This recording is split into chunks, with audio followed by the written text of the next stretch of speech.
الحمد لله رب العالمين والصلاة والسلام على نبينا محمد وعلى آله وأصحابه أجمعين. نعم.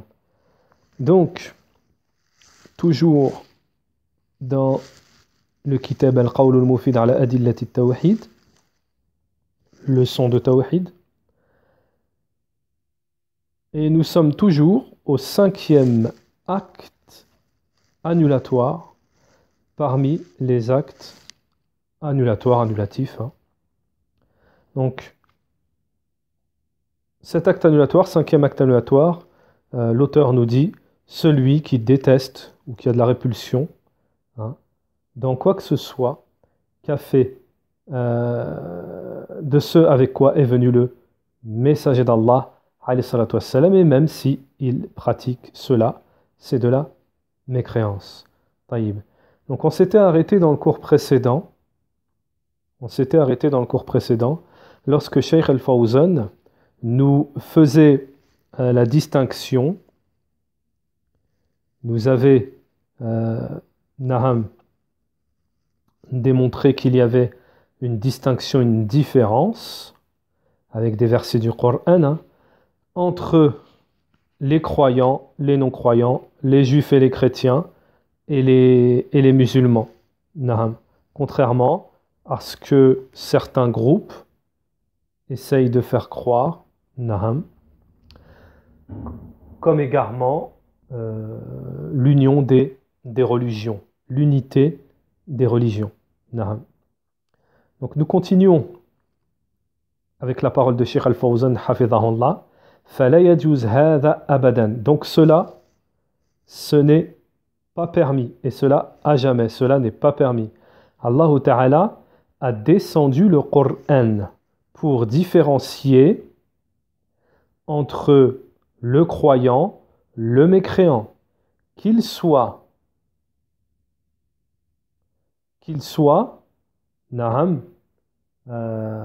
idolâtre ou autre, ou qu'il soit chrétien, ou qu'il soit juif, adorateur du soleil, etc. Il est obligatoire de placer les gens, de mettre les gens à leur niveau, à leur place. Et cela n'en déplaise.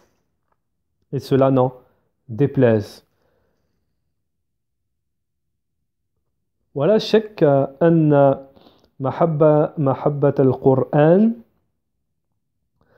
il n'y a aucun doute que l'amour du Coran et l'amour de la Sunna font partie de la foi de l'iman, font partie de la foi. Il y avait un homme à l'époque du prophète sallallahu alayhi wa sallam. Il priait avec ses compagnons et il lisait à toute unité de prière, toute raka'a, il lisait la sourate al-Ikhlas. Surat al-Ikhlas. Qul huwa Allahu ahad. Surat al-Ikhlas. Ils ont rapporté cela au prophète alayhi salatu wassalam, qui questionna cet homme sur sa façon de faire, pourquoi il faisait cela. L'homme répondit au prophète alayhi salatu wassalam: je récite Surat al-Ikhlas à chaque raka'a parce que je l'aime cette sourate, parce que il y a l'attribut du miséricordieux. Le messager d'Allah alayhi salatu wassalam lui a répondu: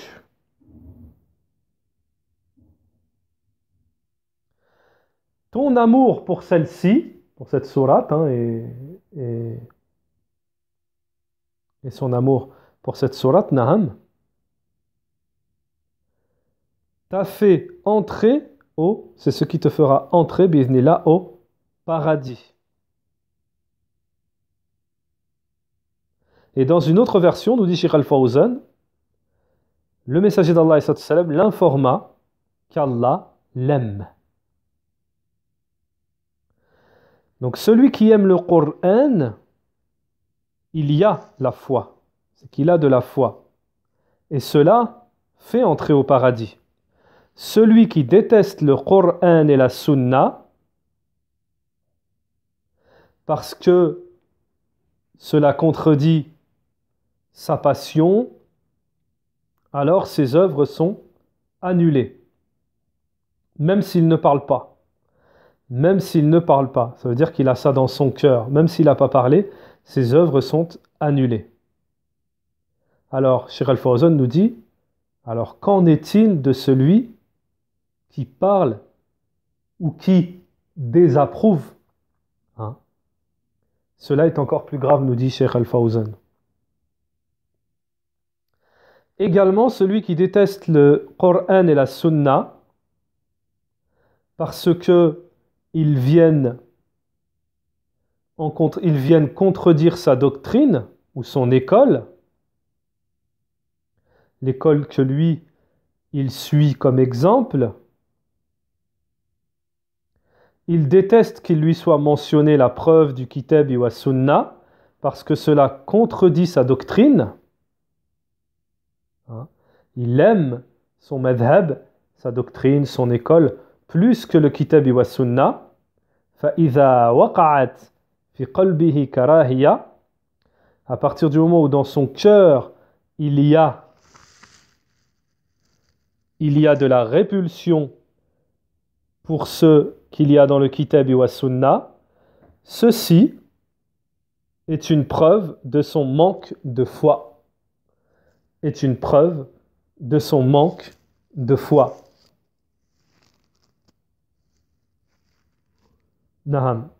Et cela annule ses œuvres. Et cela vient annuler ses œuvres. Le cheikh nous dit parce que le croyant, il ne fait rien précéder sur le Kitab wa Sunna. Donc là, je vous demande, Barakallahu fikum, yarhamukumullah. Je vous demande de prêter attention et de mettre Barakallahu fikum, de pratiquer, de mettre ça dans votre cœur. Parce que ça, c'est devenu très rare. C'est devenu très rare. Et ce qu'il a dit Cheikh Al-Fawzan, là, aujourd'hui, ceux qui pratiquent ça, ils passent pour des fous. Ils passent pour des fous, ils passent pour tout ce que vous voulez. C'est devenu tellement très rare. Hein. Est-ce que dans toutes nos affaires, dans notre vie entière, on fait passer le Kitab wa Sunna avant tout, avant nous-mêmes? Wallahu a'lam. C'est vraiment très rare. Donc, regardez ce que nous dit Cheikh Al-Fawzan. Parce que le croyant, il ne fait rien devancer, précéder sur le livre d'Allah et la sunna de son messager, alayhi salatu wassalam, rien, quoi que ce soit. Il ne fait pas devancer sa passion, ses désirs, ni son école, sa doctrine. Il ne fait rien passer dans le suivi sur le Kitab wa Sunna. Naham.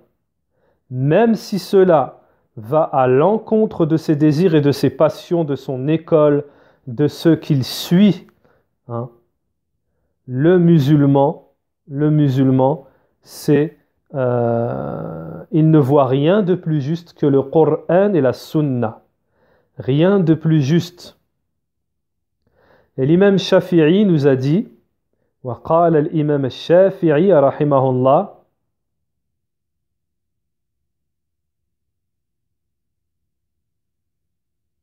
donc l'imam Shafi'i rahimahullah nous a dit, alors ça aussi c'est une grande parole de l'imam Shafi'i qui nous dit, les musulmans se sont réunis, c'est-à-dire qu'il y a consensus des musulmans sur le fait que celui pour qui la sunna du messager d'Allah est évidente, claire, qu'il ne fait prévaloir sur celle-ci aucune personne, rien. Je répète. ذكره ابن القيم في إعلام الموقعين. Donc, non. أخرجه أحمد في مسنده. Non plus. Non, alors c'est la première. Donc, Ibn al-Qayyim a mentionné cela hein, dans son ouvrage intitulé I'lam al-Muqi'in. Ibn al-Qayyim, il a mentionné cette parole de l'imam al-Shafi'i, nous dit Cheikh al-Fawzan. Je répète, celui pour qui la sunna du prophète, salam, du messager d'Allah, salam, est évidente, hein, il ne fait rien prévaloir, rien ni qui que ce soit prévaloir sur le kitabi wa sunna. Aucune parole hein, ne prévaut pour lui sur Qala Allah, Qala Rasul. ويقول عبد الله بن عباس رضي الله عنهما للصحابة رضي الله عنهم يوشك أن تنزل عليكم حجارة من السماء أقول لكم قال رسول الله صلى الله عليه وسلم وتقولون قال أبو بكر وعمر.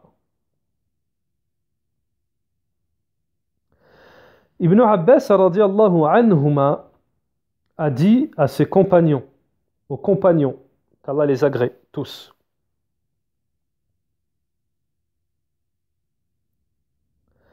Je doute qu'il tombe sur vous des pierres du ciel. Je vous dis, le messager d'Allah a dit, et vous vous dites, Abu Bakr et Omar ont dit. Donc ça, rapporté par Ahmed dans son Musnad. Naham. Avec un isnad, une chaîne de transmission, ça c'est authentique. Naham. فإذا كان تقديم قول أبي بكر وعمر رضي الله عنهما على قول الرسول الله صلى الله عليه وسلم يوشك أن ينزل بسبب حجارة من السماء فكيف بمن يقدم مذهب. Alors, regardez ce que nous dit Cheikh Al-Fawzan.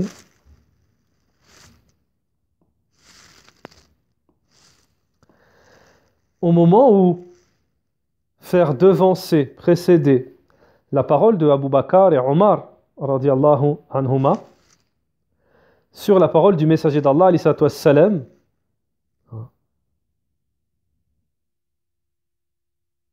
on craint que des pierres par cette cause-là leur tombent du ciel, tombent sur eux du ciel.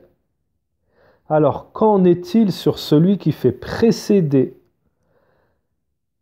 sa doctrine ou qui fait précéder un tel, la vision de un tel ou un tel parmi le reste des gens sur le livre d'Allah et la sunna du prophète au moment où cela vient contredire sa doctrine ou son shir, hein, ou quelque chose qu'il n'accepte pas, il ne veut pas. Nas'alallahu al-afiya wa yakhsha an yakuna min alladhina qala Allahu fihim.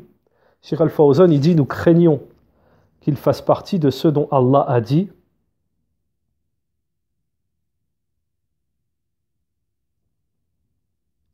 Surat Al-Hajj verset 82 verset 72 plutôt, naam.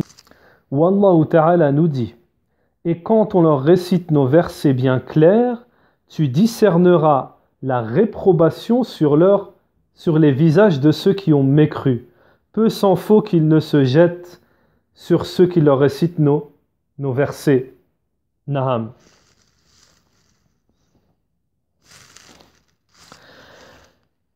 وَإِذَا تُتْلَى عَلَيْهِمْ آيَاتُنَا بَيِّنَاتٍ تَعْرِفُ فِي وُجُوهِ الَّذِينَ كفروا munkara. Limadha, Cheikh Al-Fawzan nous dit pourquoi. Parce qu'ils ont de l'aversion, ils détestent les versets d'Allah Azzawajal. Et cela est très très très dangereux, nous dit le Cheikh. Donc c'est un acte annulatoire qui est très très très dangereux et qui est vraiment caché, subtil, enfoui dans les âmes, dans les forts intérieurs. Donc, Cheikh Al-Fawzan, regardez ce à quoi il nous enjoint, ce qu'il nous dit. Le musulman doit surveiller son âme. En ce qui concerne par rapport à cet acte annulatoire, il doit faire attention, se surveiller, à ce qu'il n'ait quoi que ce soit de cela, c'est-à-dire de cet acte annulatoire, de cette aversion, cette répulsion pour quelque chose du Kitabi wa Sunna, du fait de détester quoi que ce soit de ce avec quoi est venu le messager d'Allah, alayhi salatu wassalam. Que cela vienne en contradiction, avec sa passion, ses désirs, son âme, sa doctrine, son parti, son imam, cela est un immense danger. Cela est un immense danger. Donc à partir de ce moment-là, Cheikh Al-Fawzan nous dit, il s'éclaircit qu'il est obligatoire pour le musulman de s'éloigner et de respecter le livre d'Allah et les hadiths du messager d'Allah alayhi salatu wassalam, et de ne rien faire précéder quoi que ce soit, ne rien faire précéder sur cela, que ce soit une vision, une doctrine, une envie, des passions, naham, car cela fait partie des implications de la foi de l'iman. Naham. Cheikh Al-Fawzan aussi nous enjoint à aimer le kitab et la sunna, kitab Allah wa sunnati Nabi alayhi salatu wassalam, et de détester tout ce qui contredit le kitab wa sunna, le livre d'Allah, et tout ce qui dévie, qui contredit du kitab wa sunna. Naham. Et ceux-ci font partie, nous dit le Cheikh, cela fait partie des signes de la foi, du suivi et de l'exemple. Allah Ta'ala a fait descendre le livre, le Coran, il a fait descendre la sunna, la tradition de notre prophète alayhi salatu wassalam, et il nous a ordonné de suivre le kitab wa sunna, et nous a interdit de dévier du kitab et de la sunna. Celui qui veut réussir dans la vie de l'au-delà, qu'il s'accroche au kitab et à la sunna, et même si cela vient contredire ce que veulent ses passions, ce que veut son fort intérieur.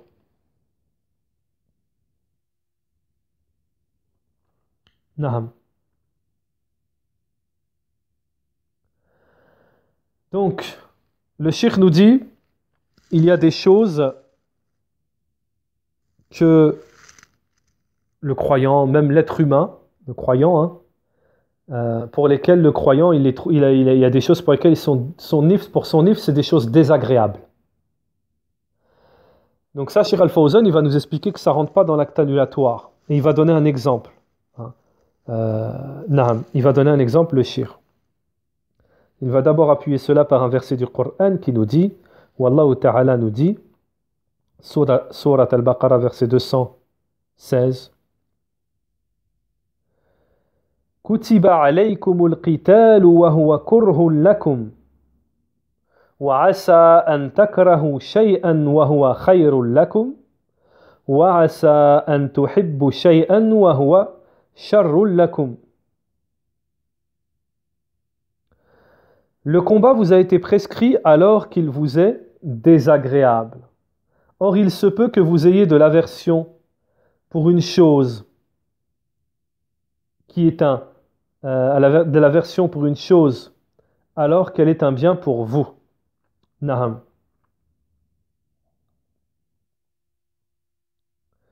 Alors, Cheikh Al-Fawzan nous dit, vous avez de l'aversion, vous trouvez le combat désagréable. Hein. C'est dur, il y a des blessures, c'est dangereux, l'âme, il n'aime pas ça. Hein. Mais Cheikh Al-Fawzan, il explique là, on voit bien que là, ce n'est pas une aversion, une répulsion pour la religion. Là, c'est pas pour la religion. Ça rentre pas dans le cadre d'avoir de l'aversion pour ce qu'a fait descendre Allah et son messager. Hein. Là, c'est la constitution de l'humain, c'est son âme. Il déteste être blessé, être tué, combattre. Hein. Il se peut que vous ayez de l'aversion pour quelque chose et que c'est un bien pour vous. Il se peut que vous aimez quelque chose et que c'est un mal pour vous. Allah sait et vous ne savez pas. طيب. فالمسلم يعلم أن ما حكمه الله. Le musulman, il sait que ce qu'Allah a jugé, décrété, hein, ou que son messager a jugé, c'est que c'est un bien pour lui tôt ou tard. C'est que c'est un bien pour lui tôt ou tard.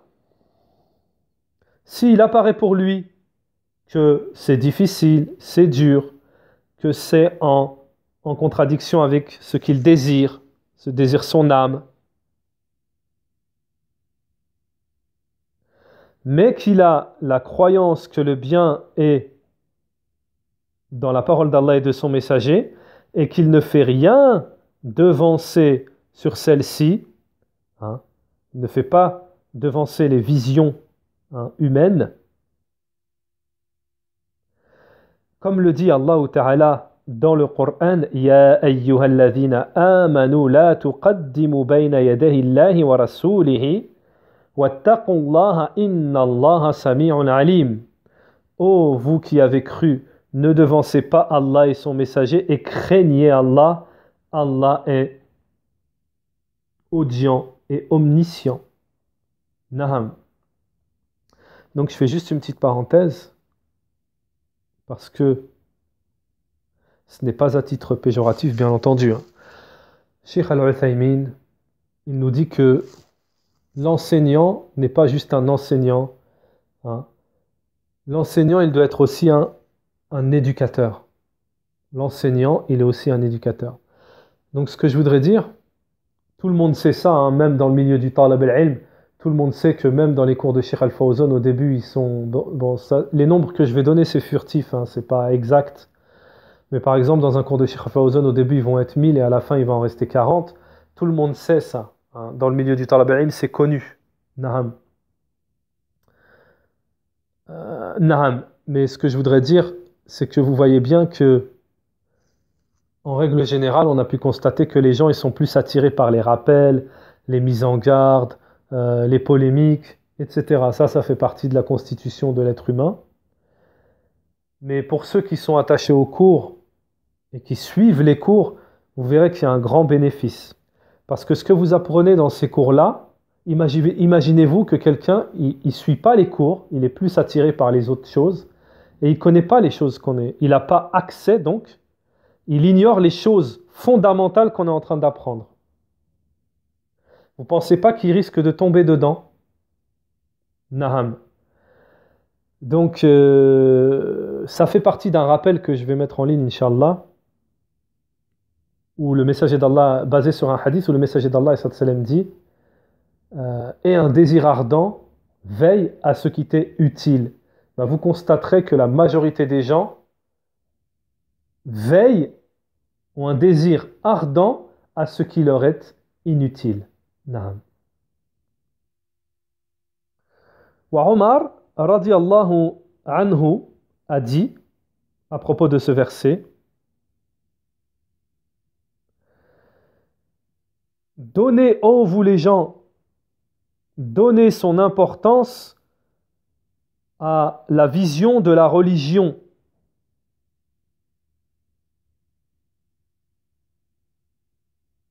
Donnez son importance aux visions de la religion, c'est-à-dire voyez avec la religion et non pas avec autre chose.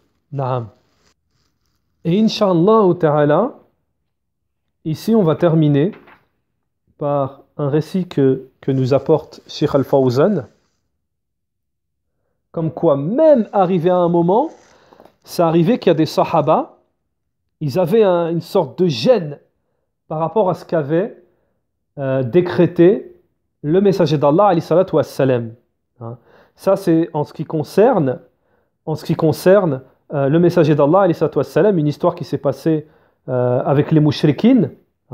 Le messager d'Allah alayhi salatu wassalam avait pris une décision et les musulmans à cette époque-là, Omar, il avait éprouvé justement, quelque chose de désagréable par rapport à, il avait du mal à accepter cela parce qu'il pensait que c'était pas avantageux, que c'était pas bon pour les musulmans, mais au contraire que ça venait porter secours aux mécréants.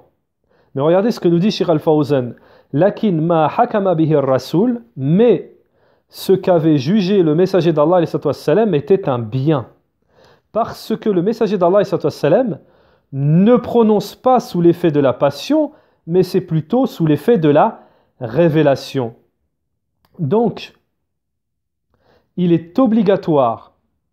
Et ensuite, il y a eu un verset. Il y a eu un verset qui est descendu sur cela.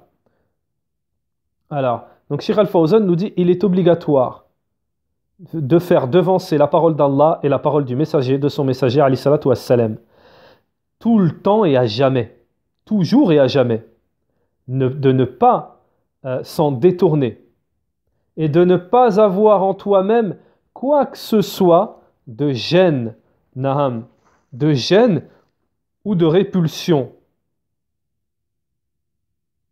Et si quelqu'un a de la haine, de la répulsion pour ce qu'on fait descendre, ce qu'a fait descendre Allah et son messager, alors cela devient de l'apostasie. Nas'alallahu al-afiya. Naham.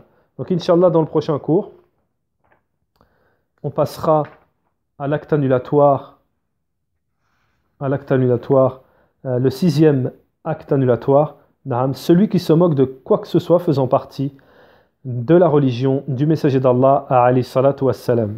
سبحانك اللهم وبحمدك وأشهد أن لا إله إلا أنت واستغفرك وأتوب إليك السلام عليكم ورحمة الله وبركاته